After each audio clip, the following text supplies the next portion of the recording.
Good afternoon. Thank you for joining us for the Medexus Pharmaceuticals Investor Update webinar. Medexus is listed on the Venture Exchange with the ticker MDP and on the OTC with the ticker MEDXF. Ken D'Entremont is the CEO of Medexus and Roland Boivin is the CFO, who are joining us for an update. Before we begin, I should let you know that this presentation may contain some forward-looking information. You can view that information on the presentation on the company website. We will be opening up to question and answers afterwards. So if you have any questions, you can input them in the Q&A box below or email me at tina@adcap.ca. Before we start, Ken and Roland have graciously allowed me to talk about the 10-week fundraising initiative I'm a part of for the Leukemia and Lymphoma Society of Canada, which kicked off today. The LLSC is focused on patient support, education, and research for blood cancers. COVID-19 has created additional challenges for patients, and a lot of government funding has been reallocated from cancer research to COVID initiatives. There was a donation link included on the webinar registration description, and I would be extremely appreciative if you are able to make a donation. I think it's a great cause, and especially at a time like COVID, I think it's particularly challenging for cancer patients. So I want to thank Ken and Roland for allowing me to use this platform to talk about the fundraiser quickly. And normally when we talk about Medexus, I talk about it in valuation terms, but the reality is that the company is working on a number of products like Triosulfan that can really have an impact and potentially save people's lives. And I think it's important to appreciate once in a while what the company is really doing rather than just looking at the economics of the company. So thank you guys for allowing me to do that. It's a pleasure, Tina, and thank you for the opportunity to present the company. Good luck with the Woman of the Year program. It's a fantastic program, and we'll be more than happy to support your efforts.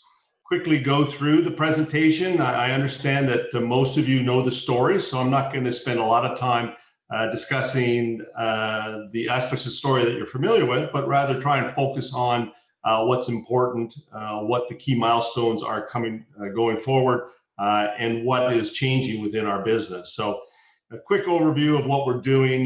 We're now at 100 million plus net revenues, generating meaningful EBITDA.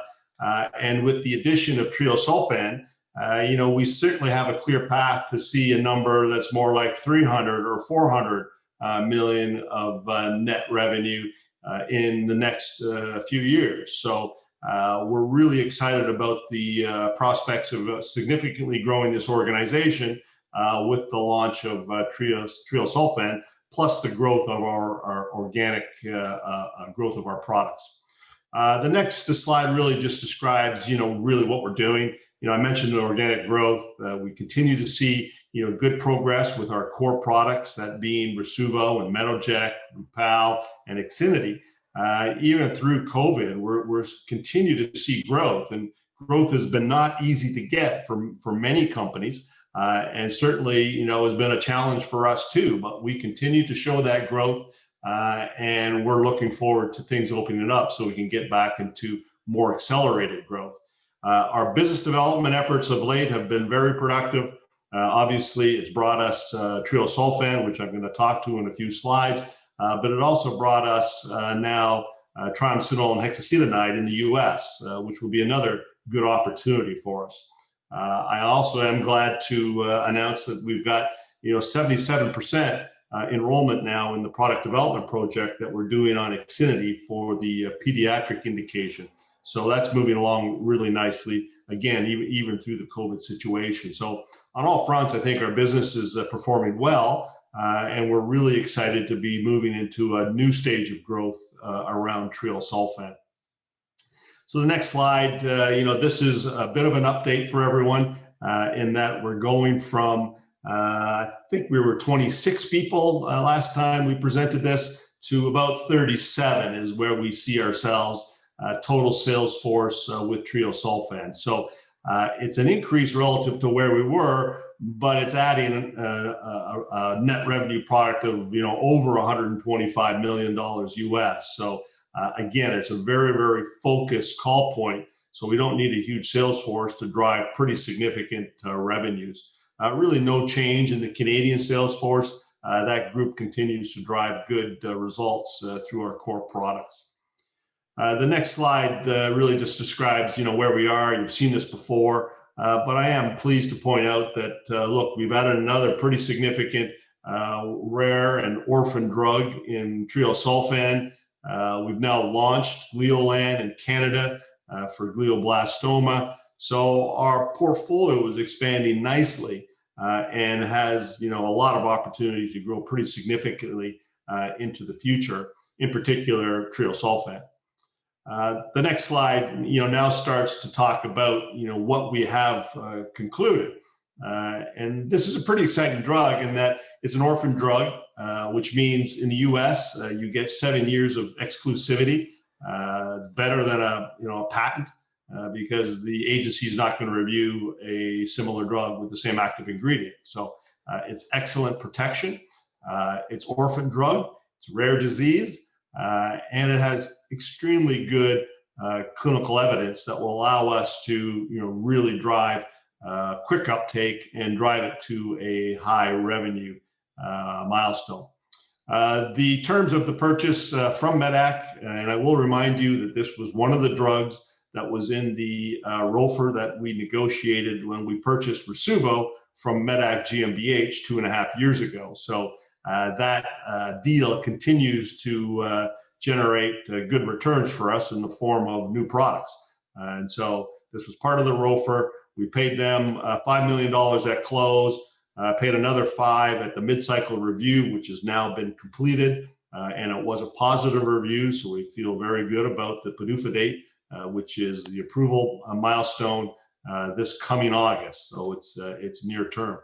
And then we will pay them other regulatory milestones at the label review and at the eventual approval in August. So in addition to that, we pay a royalty, low single digit, plus some sales milestones, which will be paid out of cash flow in future sales. And so we're really, really happy with the deal because it brings to us a pretty unique drug with a very, very high sales potential. The next slide, really starts to talk about that potential. And I'm not going to get into all the science of Triosulfan, but basically, it's used prior to a stem cell transplant, which is a common way to treat blood-borne cancers, like leukemia and those sorts of conditions. It's a really attractive way to treat those patients because it could be curative. If it's successful, you basically can cure the patient of that cancer. So it's a very, very attractive treatment modality. The problem with it has been that the conditioning that's necessary prior to the transplant has been very, very toxic. So the drugs that they use are very toxic, and some of the patients simply can't handle them. Triosulfan comes into the market, and it's very, very efficacious. It works extremely well, as good as the most toxic drugs, but it doesn't have the same toxicity. So it's a very safe drug. So it basically is combining the two treatment modalities that they currently use. And that's what makes it very attractive for the physicians to want to use in this marketplace. The next slide really, briefly describes, why someone would want to use this drug instead of the competitive product that's currently being used. And the answer is in the chart on the left. That's basically a head-to-head comparison of our drug, Triosulfan, versus busulfan, and measuring overall survival. So how many patients are alive 24 months after the treatment? And you can see there's a pretty significant difference in those two lines, and that difference is 26%. So there are a lot more people alive as a result of simply using our drug instead of the competitive drug. So clearly that's a very, very important improvement in outcomes. And so we're really, really pleased with that. And that's why physicians want to use this. This is why patients would want to receive this drug versus the competitive drug. We also have excellent data in pediatrics. And so we believe that we will get a pediatric indication. It'll certainly be used in pediatrics no matter what, because it is so safe for children. The next slide, starts to describe why we think we'll have quick uptake. The reason we don't need a big sales force for this drug is because there's only 174 institutions in all of the United States that actually do stem cell transplantations. It's a highly, highly specialized form of treatment. Therefore, there's only a few hospitals that actually do it. Of the 174, 74 do 80% of all the transplants in the US. So, it's, again, highly concentrated. And the good news is that 41 of those 74 already have experience with Triosulfan. And so they've done work with Trio. They know how it works. They will be very likely to have quick uptake upon approval. So that's why we think we're going to have a quick uptake of this drug to a pretty significant sales level. If you move to the next slide, I'll just kind of review IXINITY quickly. We've had this for a year now. It's a nice growth asset. It continues to grow in our hands, even in spite of COVID. The usage and demand is up double digit. And so we're really pleased with the outcome of this drug. And when we add the pediatric indication in 12 to 18 months, that will provide further opportunity for growth. The next slide just describes TH, or triamcinolone hexacetonide, now called Trispan in Canada. We did, did announce about a month ago that we have licensed this now for the US. And so in the US, this is probably about a $20 or $30 million opportunity. Longest acting corticosteroid. We think that the FDA will allow us to sell this prior to registration through the drug shortages program. We've had good support from the clinicians. We've had good support from the agency. And we think we will start to sell this probably in the spring of this year. So in the next few months. If you go to the next slide, Gleolan, I think we announced again, a month ago or 6 weeks ago that we now have initiated the commercial promotion of Gleolan in Canada. And we are seeing a nice uptake of this drug beyond what we were selling via the SAP process. We've got more hospitals ordering it now, more physicians trained, and it's just a revolutionary new way to treat glioblastoma tumors, the most common form of brain tumor. So we see uptake has been strong in the early goings of this launch in Canada. And then the next slide, starts to talk a little bit about, our other drugs. Remember, Rasuvo, Metoject, Rupall, and IXINITY contribute about 80% of our overall net revenue. And those drugs continue to do well, even in the COVID situation. So we're seeing growth within all of those products, in particular Rupall, which is up over 40% year over year. So we're seeing good growth there. And I'll turn it over to Roland just to talk about most recent financial results. Yeah, so as you can see, what scale can do to a company like ours. I mean, really, we've added IXINITY. Ken talked about it. What does that do to our first 9 months of this fiscal year? Which, by the way, we're March 31st fiscal year end. So what you're seeing in the 2020 column is the April 1 to December 31st period. It shows revenue of almost 83 million compared to 49 million the year before. What that helped us is to generate some meaningful EBITDA, because our SG&A remained fairly flat. Again, the idea is to add products to our infrastructure, keep the SG&A fairly flat, and then you still get some nice revenue growth, and you'll end up with what we have now. So nice EBITDA generated of 13 million for the first 9 months versus 1.8 last year. One key metric that we look at is SG&A as a percentage of total revenue. We had a great improvement from 62% down to 42%, and there's still lots of room for improvement there. On that, maybe a quick note on the cap structure. It changed a little bit with the recent bought deal that we did. So roughly $150 million market cap, 19.1 million shares outstanding. You're seeing the impact of the convertible debenture if it were to be converted. And quite frankly, we see that as equity. The conversion price is at $6.30, and we're trading around $8 these days. So of course, that 6.7 million we expect it will be issued as a result of conversion of the convertible debenture. Presently, we're covered by Bloomberg, Canaccord, Mackey, and Stifel, and the ownership remains roughly 12% board management, with the rest being fairly evenly split between institutions and retail. Thanks, Ryan. No changes to management, and I would point out that everybody on this team is highly capable of managing a much larger business, which obviously we're going to be in the near future. So I think we've got an excellent team. We are adding a senior VP of medical affairs, which will help support the Triosulfan launch. If you go to the next slide, obviously same board of directors, again, very active board. I think we're well positioned with this group, again, to be, driving a much larger business. And in particular, Adele, having the experience in the US running Pfizer, is an excellent board member to help us navigate the US marketplace. And so, as you look at our business now and, what you should expect going forward, clearly Triosulfan is a really important product to us. That product will more than double our revenue in the very near future. An August PDUFA date means it's going to be approved soon. We do have an end of cycle review, which will happen early in May. So there's a bunch of milestones associated with Triosulfan that are happening soon. We have announced that we applied to NASDAQ.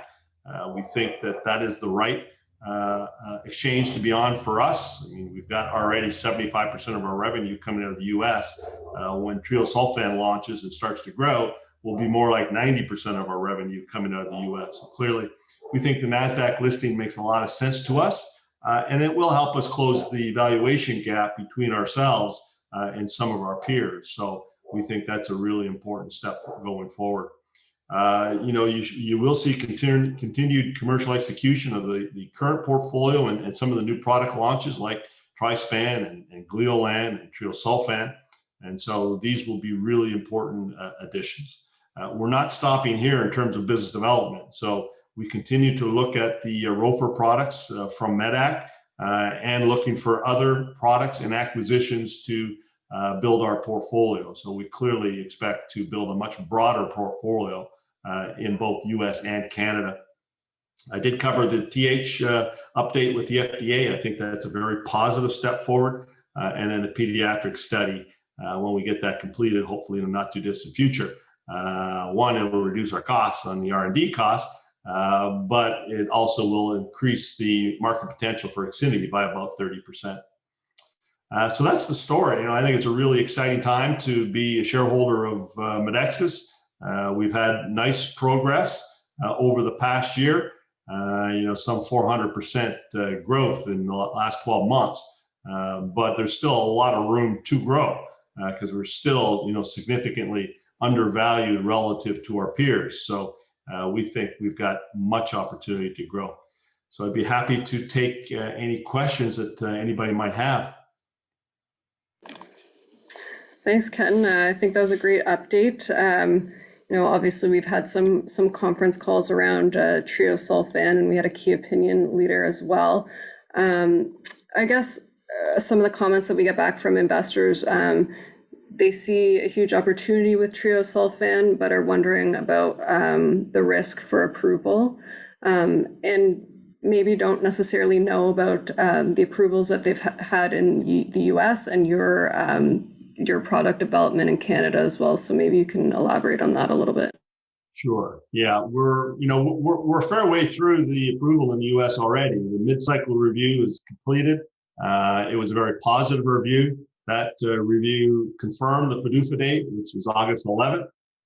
We will shortly have the label sometime in April. I think April 18th, we'll receive the product label, and then we'll negotiate that with the FDA at an end of cycle review, which is scheduled for May 8th, and then obviously the PDUFA date. The reason we feel that it will get approved is that it's already been approved in Western Europe, and we're going through the same process in Canada on an expedited review.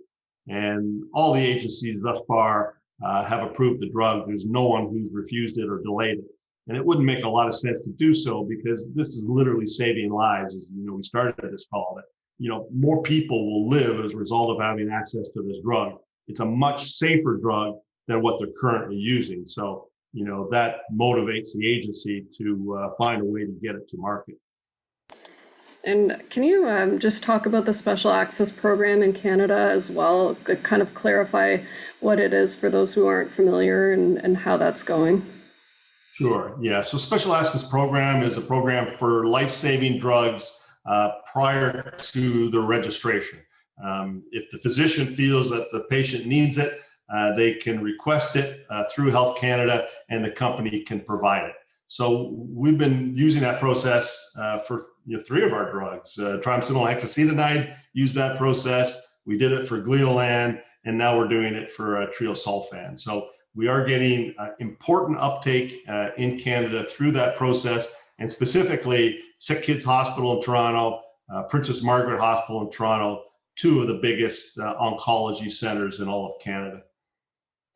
That's great. And I think there are some questions about the timeline for the Triosulfan launch and to getting to peak sales. I don't know if you're disclosing your expected timeline to peak sales or not, or you can you give any color on how you expect it to ramp up? We haven't disclosed it, but I can give you some feel for what we expect. So approval in August, we can supply product end of September or early October, if that is the approval date. And then we think it will wrap up pretty quickly. We're expecting peak sales in 3 to 5 years. And peak sales, as we see it right now, is at least $125 million US, because that was the peak sales of busulfan prior to genericization. So you saw the clinical data. We've clearly got much better clinical data than the competitive product. So we think we'll at least get to that sales level. We're hoping we'll go a lot further because this drug also will expand the market. There are a lot of patients that couldn't tolerate the conditioning agent, therefore didn't have access to this particular treatment protocol. And with Triosulfan, they will. And that specifically is anybody over the age of 70 and anybody with comorbidities, meaning having other diseases in addition to the cancer, like cardiovascular disease or diabetes or something like that. So clearly, that's a pretty sizable additional market potential. So it's hard to quantify that, how many more transplants will get done, but we think there will be more done. And some investors were also asking about, in terms of the ramp up and R&D spend, is this going to be a major cost for Medexus? I know you have this supply agreement with Medex, so maybe you can talk about the manufacturing and supply of products. Yeah, it's a good question. So the development of the drug is completed. So that's not a cost for us. The cost for listing, that's on Medac for approval. So that's not a cost to us. The only cost to us in preparation for launch is, obviously the commercial preparation, which means sales force, which will be added at the PDUFA date, some other MSLs. So we will add some MSLs. We're starting to do that now. And then preparation for the launch. So that's on us. I think was there anything else in that question that I missed? I don't think so. I think, I think a lot of the R&D obviously has already been done, and Medac is helping with the ramp up as well. So I think, with their experience in Europe, it's another de-risking factor for the company. Neglected to mention is there is continued development. There's a development plan that Medac is funding, and so they will complete the development plan. So that's also all on Medac. And we have a question from the audience about margins. So, what do the margin profile look like for Triosulfan, and how do you expect it to affect EBITDA margins when you hit peak sales or full scale? Yeah, I can speak to that. So yeah, our gross margin now are in the mid 50s. Cash margins around more 60% if you don't take amortization into consideration. With Trio being such a high gross margin item, we expect the gross margins to keep improving in the 70s actually for total company. And that will allow us at peak, again, these are theoretical models, but at 300 million of revenue, roughly we could see in the 40s in terms of EBITDA margins. So that's the kind of scale or the impact that Trio has on our business. And with the Trio deal, you announced this private placement. Can you just go through the terms of the financing and the level of interest that came from executives and insiders? Yeah, it was a bought deal, gross proceeds of 32.5 million, which was an upsize, and quite frankly, could have been much higher than that. And it was a unit at $7.10, with half a warrant at $10 for 24 months. And participation of insiders is roughly the same as the ownership right now, so it's around the 10%. Okay, great. And of course, the question about the timeline for the NASDAQ listing is on everyone's mind, I think. Yeah, I think it's a long process. We don't have anything to publicly disclose at this point here. It's following its course, and we expect it to occur in time. Can't speak to any specific time, but we're on track. Okay, and there was a question from the audience. It might be a little bit early on making a decision for this, but there's a significant time remaining on the public warrants. Do you feel that the $10 acceleration clause would be exercised if trading above that for 10 days, even if well before the expiry? I'm assuming we're referring to the latest warrants at $10, which if they trade over $14 for a period of time, there's an acceleration there. So I'm not quite sure what the question would be aside from me just specifying what the clause is. Was there something I might have missed there, Tina? Or I think the question was asking about intentions for accelerating if it's trading above $10 for that. Oh yeah, I mean, I won't speculate to that, but now I get the question. But yeah, I think we'll be happy if we get to $10, and then then it'll be another discussion. But yeah. So changing channels a little bit, there's a question about Rasuvo and Medexus. So the question is, it's not a big driver of revenue, but how does Rasuvo and Medexus compete with oral versus generic methotrexate? And what would a patient take Rasuvo or Medexus instead of oral methotrexate? Yeah, there's a very good reason to take injectable methotrexate rather than oral methotrexate. And it's obviously not because of convenience, because it'd be far easier to just take an oral tablet. And the reason is pharmacological. So oral methotrexate plateaus at a certain level, which is 15 milligrams. And so you can't get to the proper dose necessary for rheumatoid arthritis in a lot of patients with the oral form. And so therefore, a lot of people fail on the oral form. And then the physician says, well, why bother with the oral form? I might as well use the injectable form. Therefore, that's why we put it into a device that makes it a lot easier to deliver in the home, because methotrexate originally was an oncology drug. It was delivered in the hospital, with a vial or through an IV bag or whatever. It wasn't typically delivered in the community. But for rheumatoid arthritis, it has to be delivered in the community. That's our reason for being. So there's a strong pharmacological reason to use our product rather than oral methotrexate. Okay, great. There's another question from the audience on Triosulfan. I think you answered this already, but the question is, how long does it usually take a drug like Triosulfan to reach peak sales?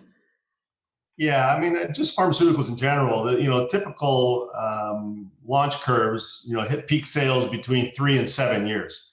And the variance is dependent on, how broad the prescribing audience is.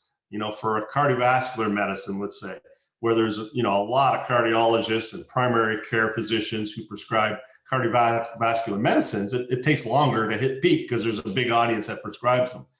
For other, more concentrated drugs, like Triosulfan, where it's a very small audience that delivers the medication, you can get to peak very quickly. And so that's why we're leaning on the faster uptake. We think it'll be 3 to 5 years, and particularly given the experience that the marketplace already has, with 41 of the 74, key hospitals already having experience with the drug. it's not a matter of us educating them. It's a matter of us, getting through the administrative process to have it available in the hospital for the physicians to use. And then there'll be a certain trickle-down effect from those key institutions to the other institutions to use the drug as well. And there's a question about the overall survival rate for Triosulfan. So maybe I'll just pull that slide up quickly again. The question was the survival rate after 24 months was 0.8 using Triosulfan. Is that per 100 patients, or what is the comparison metric? Yeah, so it's just under 60% for busulfan, and it's just under 80% for Triosulfan at 24 months. And so this particular study was published in Lancet about a year ago. And so you can certainly reference that study. There's a new update to this study that's been submitted to the FDA that supports the registration, which demonstrates superiority in overall survival, superiority in event-free survival, superiority in mortality-related adverse events. So every parameter you can think of, Triosulfan performed better than the current drug. And then the overall survival for children at 12 months in that study you see on the slide, that's 91%. I think those are all the questions from the audience right now. If anyone does have any extra questions, feel free to input them now. But on that note, I think 6 months ago when we did our first webinar, a lot of the feedback was, it's a great story. I don't know if there's a sense of urgency to be invested right now. I think in the past 6 months, that's changed pretty dramatically with multiple licensing deals, this financing now closed. The stock's already had a good move, but pulled back a little bit. But with the NASDAQ listing and a number of catalysts upcoming, I think this is a really good time to be looking at the story. And we've seen management and buying in the market as well, and board participation and support. So I think this is a really good time for Medexus right now. We did get one final question. Who do you consider your peers trading on the NASDAQ? And what do you think is a fair valuation for Medexus as is? As you've previously mentioned, you're undervalued. There's a bunch of peers. I would say that would be very similar companies to ours. Certio, although it doesn't have a very attractive product portfolio. A2, again, kind of an old product portfolio. Cumberland, same sort of company, but product portfolio doesn't match ours. HLS in Canada, attractive product portfolio, and that the SEPA is something that they're just launching, although not on NASDAQ. And so, I think those are comparative companies.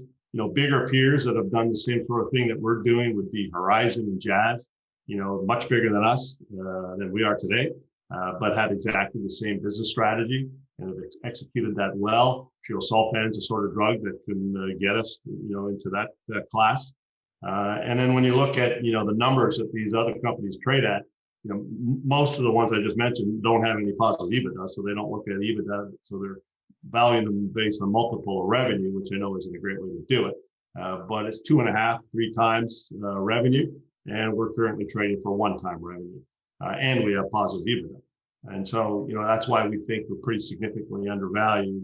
As we get the message out to U.S. investors, we think that we'll get more of a valuation on par with some of those other companies. Yeah, and I would encourage investors to also take a look at some of the more recent research that's come out. Stifel moved its price target from $7.25 to $17.50. Bloom Burton went from $6 to $14. So obviously they're seeing some pretty significant value with this Triosulfan transaction. So if you have access to those research reports, I definitely encourage you to check them out. Well, thanks, Ken and Roland, for providing us with the update. I'll give you the last 2 minutes if you want to do the quick final pitch on Medexus. No, I think we've covered everything. So, appreciate all the support everyone's been giving us, and wish you good luck in a very important cause. So I hope you do well with the program that you're supporting. Thank you. Have a good one.